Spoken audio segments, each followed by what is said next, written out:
Welcome to the MMA Junkie Rankings Report for Wednesday, March 18th, 2020. My name is John Morgan, Rankings Chair. Gorgeous George Garcia with me as always. And let's jump into it. The UFC in Brasilia was what was making all the moves. It was really all that was happening in the sport of mixed martial arts, man. It's crazy times.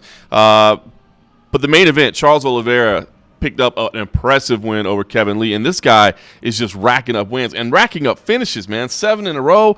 Finishing fools. And you gave him a big reward, man. He hops up all the way, and I can't argue with it. Well, you said it. The finishes, along with it being part of a streak and him being beating a fighter who's been ranked for a while, there's differences between the different types of streaks that are out there.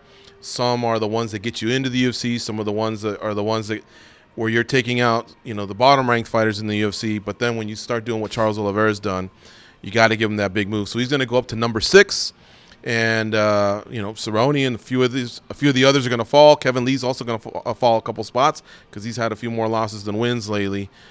He's banging against the best, but hey, we got to jar the division because a lot of fighters have been fighting, especially in these last few weeks. So there'll be a little bit of a shake-up there. Yeah.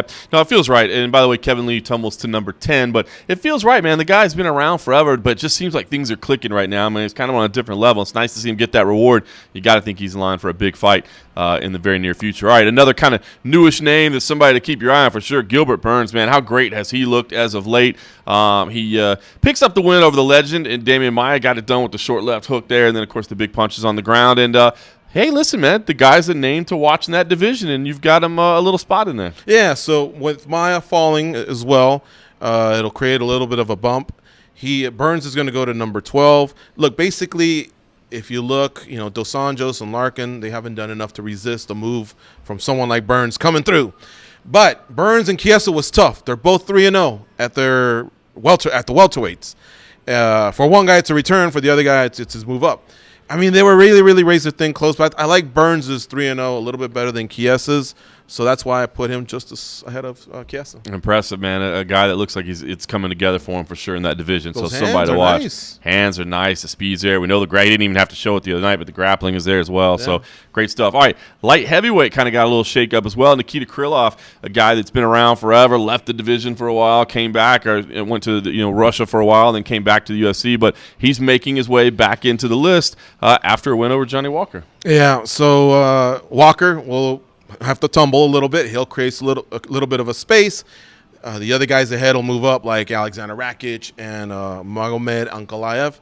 So Nikita Krylov will go to number 14. I think that's a good spot for him. Mauricio Shogun, who he doesn't fight often. He's been doing his thing. He can boast he's got a nice little run going, but his best days are behind him. And then the guys down at the honorable mention, they're not doing enough to resist somebody who just beat someone who was ranked. Yeah. So that's why we're making this move for Krylov, who actually, he's been pretty solid light heavyweight all these years as well. Yeah, no question about it. He's got an impressive career record. So big move for him. And like I said, kind of earning the win over the hype in Johnny Walker, who I think, by the way, still has some bright days ahead, man. I think he's going to shoot up this list at some point as well, but he certainly got to get it together. Yeah. Flyweight. Big moves there as well. Brandon Moreno, man, he has looked phenomenal since he came back to the UFC. He picks up a hard-fought win over Juicy Formiga, who's been a contender for a long time. And the assassin baby, man, he's looking like a monster right now. He sure is. And much like Krylov, who kind of left the UFC for a while and then went out there, did some work, came back, and that's why he got a bump. Well, Moreno is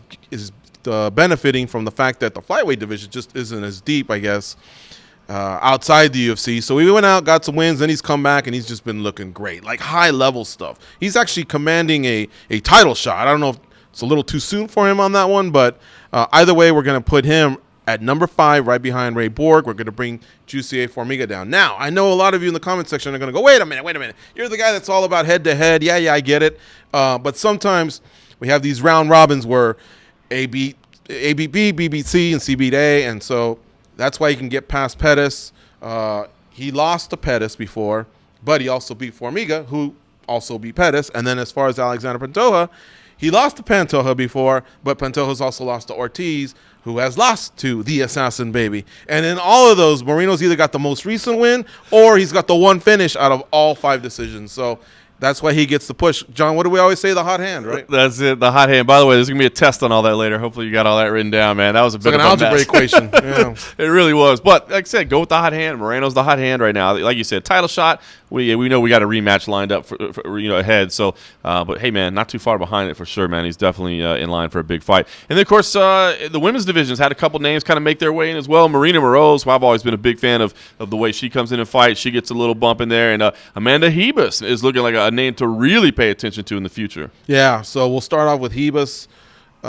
She's just been looking phenomenal, and Hebus is going to move to number 14. Alexa Grasso, who's going to take a fight at flyweight, and I'm not convinced she's going to stay there.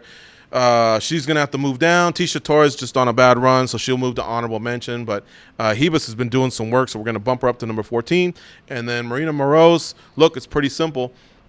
She's going to take the spot in the honorable mentions of Sabina Mazzo, who she just recently beat in her fight prior to. So it's just a little bit of a bump. It doesn't mean Sabina Mazzo can't come back as she accumulates fights and wins, if she accumulates fights and wins, and do it to someone else. No question. Well, that's where we stand as far as moving forward.